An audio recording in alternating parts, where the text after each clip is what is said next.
Teater Sanggar Prativi Jakarta dengan bangga mempersembahkan sebuah serial sandiwara radio.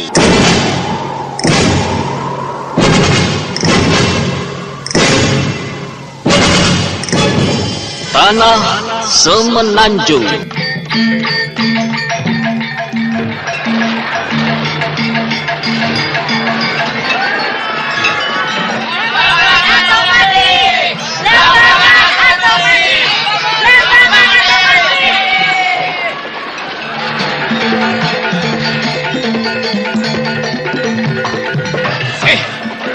Gila itu Wong Agung Wilis yang dulu pernah dikatakan Mangkuningrat.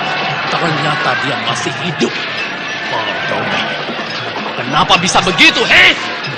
Terhadap pribumi biadab kita orang bisa kalah. Mereka punya berdiri dari mana?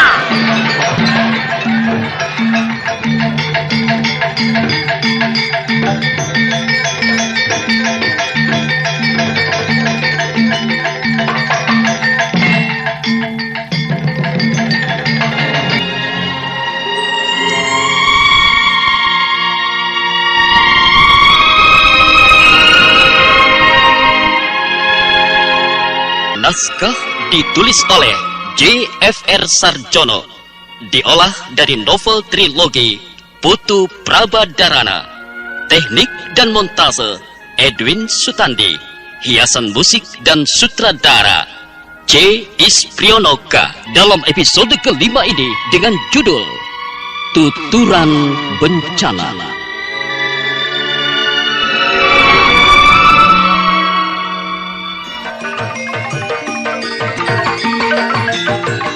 Mas Anom meninggalkan bilik murah Kaba-Kaba untuk segera kembali ke tempat tinggalnya. Hati murah Kaba-Kaba sudah mulai berbunga-bunga karena tidak lama lagi Ayu Bali yang telah memikat hatinya semenjak perjumpaan pertama akan memenuhi keinginan asmaranya. Sepekan, 2 pekan, dan akhirnya 150 hari pun terlewatkan dengan kerja dan gejolak berbagai macam rasa dan karsa.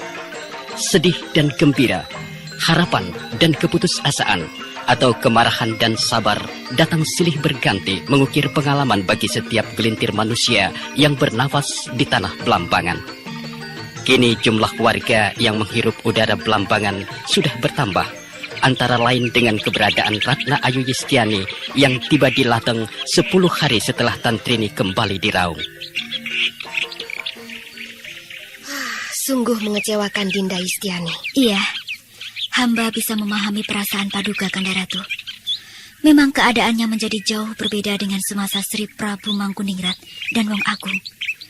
Dan yang teramat membuat perasaan hamba tidak terima adalah perangai murah Kaba-Kaba dan Kuta Bedah yang hanya mementingkan diri pribadi. Benar, Dinda. Keberadaan kedua orang itu di Belambangan bukannya sebagai pemulih, melainkan sebagai pemangsa. Ya, Dinda bisa lihat dengan mata kepala Dinda sendiri betapa rumah-rumah ke-72 orang menteri itu sudah hampir selesai seluruhnya. Hanya sedikit saja lebih buruk daripada bangunan istana, atau bahkan hampir sama. Iya, hamba pun melihat sendiri, Kanda Ratu. Tetapi yang sangat menyolok adalah rumah-rumah murah Kaba-Kaba dan Kuta Bedah. Kenyataannya jauh lebih indah daripada bangunan istana atau taman sari. Jelas, Dinda. Tetapi biarlah saja. Saya tidak begitu memusingkan perbedaan keindahan rumah kedua orang itu dengan istana. Yang penting, kita harus selalu waspada terhadap kemungkinan mereka untuk mempengaruhi cara kita menjalankan roda pemerintahan. Hamba akan tetap setia membantu Paduka Kanda Ratu. Terima kasih, Dinda. Tugas kita masih banyak dan tidak ringan. Kita perlu memikirkan kehidupan para kaula yang kian hari kian bertambah miskin. Terutama kehidupan para kaula tani yang merasa terpaksa harus menyerahkan separuh hasil panenan mereka kepada para menteri itu. Tentunya kita perlu mencari jalan supaya bagaimana keburukan itu tidak berlanjut, Kanda Ratu. Kita harus bagaimana, Dinda? Rasanya sulit untuk membuka kedok dan dalih mereka yang mengesahkan penerimaan sumbangan para petani. Mereka benar-benar pintar menghilangkan kesan buruk perbuatan mereka. Sulit, Dinda. Sungguh sulit. Kanda Ratu, Betapapun sulitnya, pasti ada cara untuk mengetahui keburukan mereka. Kita tidak akan putus asa. Lambung yang datang, Dinda. Apakah sebelumnya Paduka telah memanggilnya untuk menghadap? Tidak. Tetapi yang jelas pasti ada sesuatu yang penting. Hamba menghadap Gusti Ratu. Ya, silakan duduk, Lambung. Hamba Gusti Ratu. Tanpa kupanggil kau menghadap. Ada hal yang penting, Lambung? Ada, Gusti. Katakan. Gusti, hamba hanya hendak mengaturkan berita tentang datangnya seorang tamu yang ingin bertemu Paduka. Oh, orang itu pasti Cengbok. Hamba, Gusti. Dia sedang menunggu sampai ada perkenaan Paduka untuk masuk. Baik, suruhlah dia masuk. Tetapi katakan bahwa aku tidak ada. Oh, apakah Paduka hendak pergi, Gusti? Iya, aku sudah merencanakan untuk mengunjungi asrama Laskar. Dan ini tidak bisa kutunda. Hamba, Gusti. Tetapi bagaimana bila dia bersedia menunggu sampai Paduka kembali dari mengunjungi asrama Laskar, Gusti? Jika dia mau, dia bisa bertemu dengan wakilku yang ada di sampingku ini. Iya, akulah wakil Gusti Ratu, Lambung. Oh, baiklah, Gusti. Kalau begitu, hamba mohon izin untuk memberitahukan hal ini kepada Tuan Cengbok. Ya, pergilah.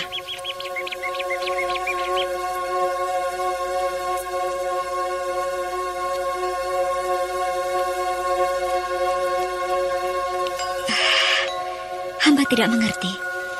Mengapa Paduka menyerahkan Tuan Cengbok kepada hamba, Kanda Ratu? Dinda, memang sudah saya rencanakan. Beberapa hari yang lalu saya mengundang orang itu untuk datang ke sini. Padahal sebenarnya saya ingin mempertemukan orang yang bernama Cengbok itu dengan Dinda. Hamba sungguh tidak mengerti. Mengapa hamba perlu bertemu dengan orang itu, Kanda Ratu? Kalau tidak salah, Cengbok pernah bekerja sama dengan Martana, yang sebenarnya adalah Ling Sang Ireng. Tetapi sayang, Cengbok lolos dari penangkapan Wong Agung dan suami hamba Anumerta. Benar, Dinda. Tetapi sekarang bukan lagi zamannya semasa Wong Agung. Kita perlu lebih berhati-hati. Dan jika perlu, menggunakan muslihat. Hamba, Kanda Ratu, itu pasti. Tetapi kapan Cengbok tiba di Blambangan? Sebenarnya sudah 3 hari yang lalu. Tetapi saya belum sempat memberitahukan hal ini kepada Dinda. Mereka mendarat di Sumberwangi atas perkenaan Mengwi dan Murah Kaba-Kaba. Pertanda akan datangnya bencana baru sudah ada, Kanda Ratu. Tidak perlu kita berprasangka buruk dulu, Dinda. Belum tentu bencana akan timbul selama kita bersikap waspada. Kita perlu memanfaatkan orang-orang ini, Dinda. Tetapi tidakkah bermain air akan basah, Kanda Ratu? Saya tahu.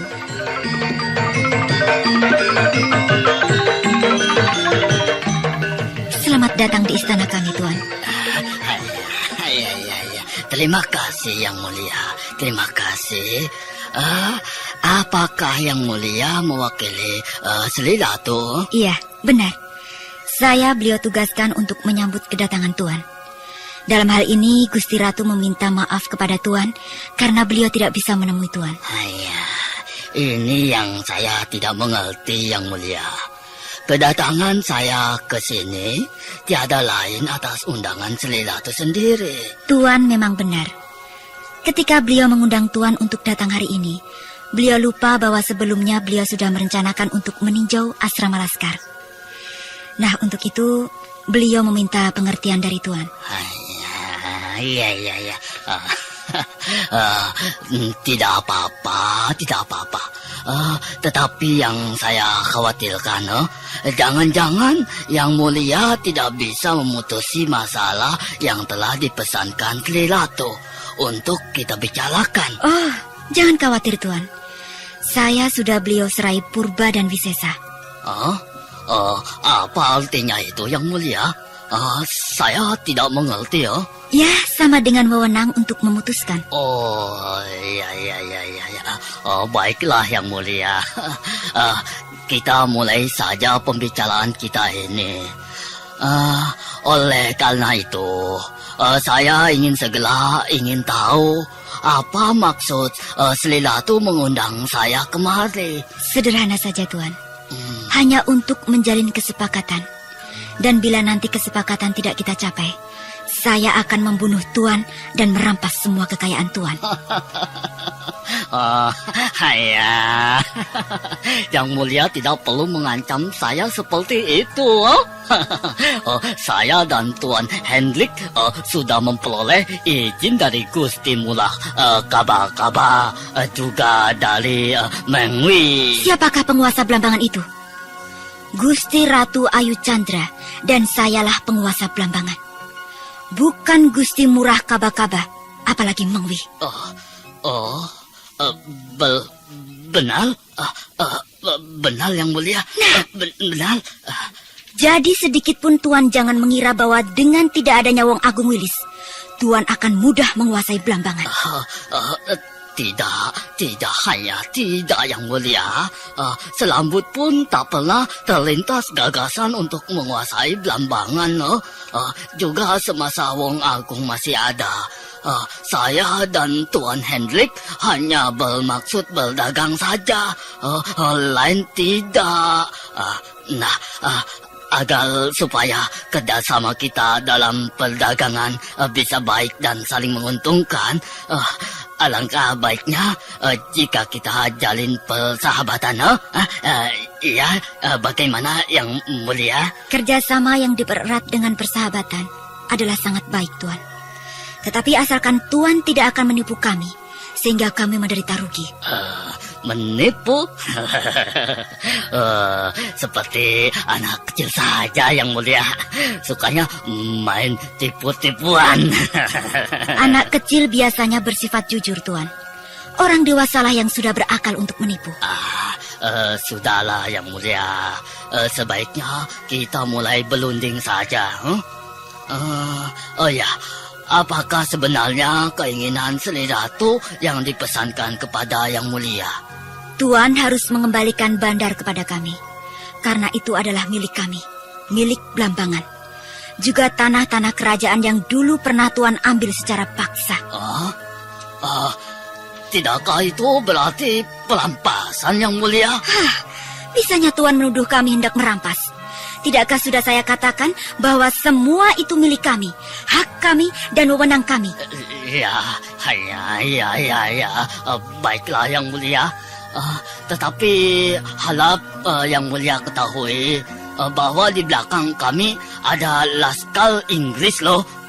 Setiap saat mereka bisa bergerak untuk melindungi kami. Oh, jadi Tuan bermaksud mengancam kami? Benar. Tetapi pernyataan saya ini hanya sekedar menanggapi ancaman Yang Mulia tadi itu.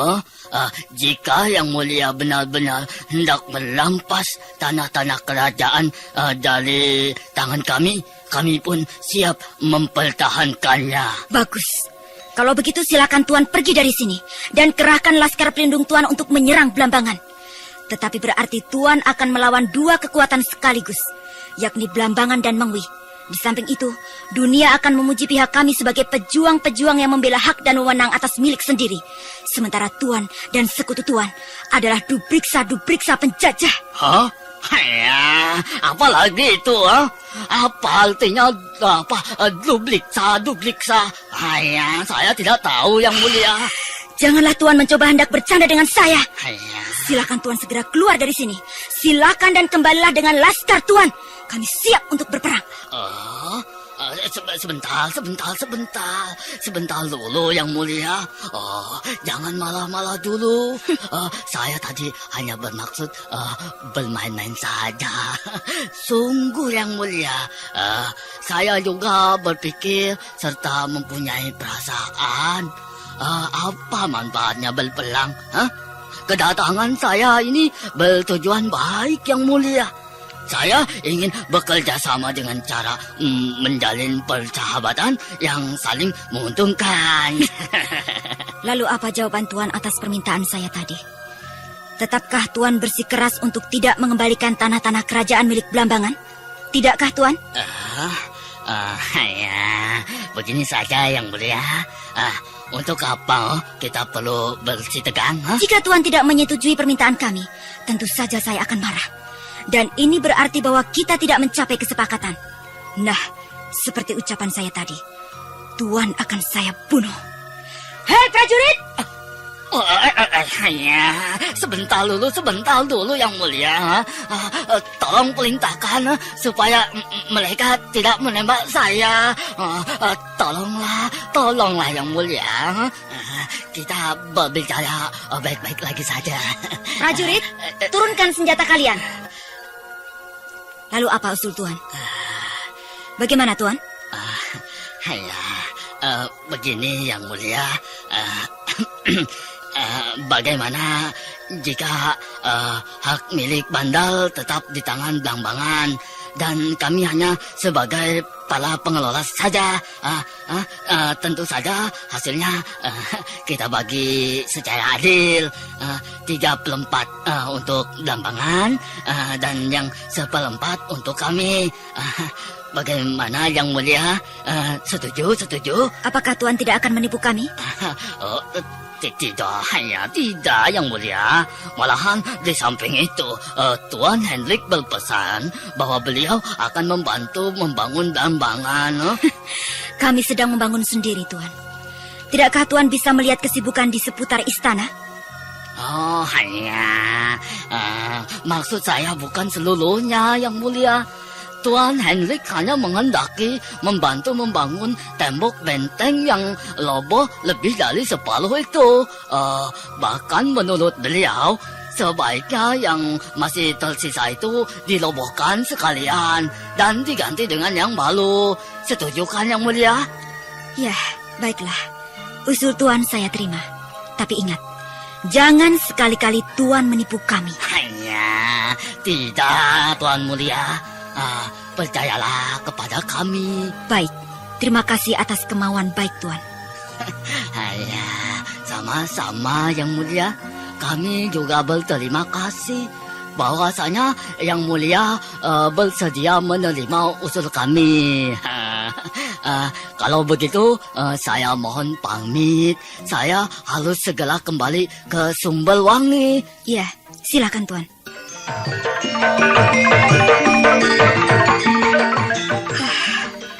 Hamba tidak bisa membayangkan bagaimana seandainya akhir pembicaraan tadi itu berupa kesepakatan berperang. Kita akan celaka Kanda Ratu. Ya, kau benar Dinda. Kita memang belum siap dengan laskar. Tetapi saya mempunyai cara untuk memiliki laskar yang tangguh. Oh, bagaimana caranya Kanda Ratu? Saya harus mengikatkan Dewa dan Surendra. Pasukan mereka cukup kuat, Dinda. Tetapi kita tidak cukup uang untuk menggaji mereka, Kanda Ratu. Mudah saja. Saya sudah merencanakan sebuah cara untuk mengikat mereka. Bolehkah hamba tahu? Tidak perlu. Saya malu, Dinda. Hamba sungguh tidak mengerti maksud Paduka. Sudahlah. Yang penting segalanya akan beres. Hanya satu yang masih mengganjal di hati saya, Dinda. Maksud saya agak sulit untuk dipecahkan. Mungkin hamba bisa membantu, Kanda Ratu. Terima kasih. Masalah Bali dan Telaga. Ada apa dengan kedua putri Paduka itu? Sudah sekian hari mereka tidak pulang. Mungkin mereka tidak suka hidup miskin, Dinda. Apakah Paduka tahu di mana mereka menginap? Dinda, saya tidak tahu. Saya tidak tahu di mana mereka selama ini. Kanda Ratu.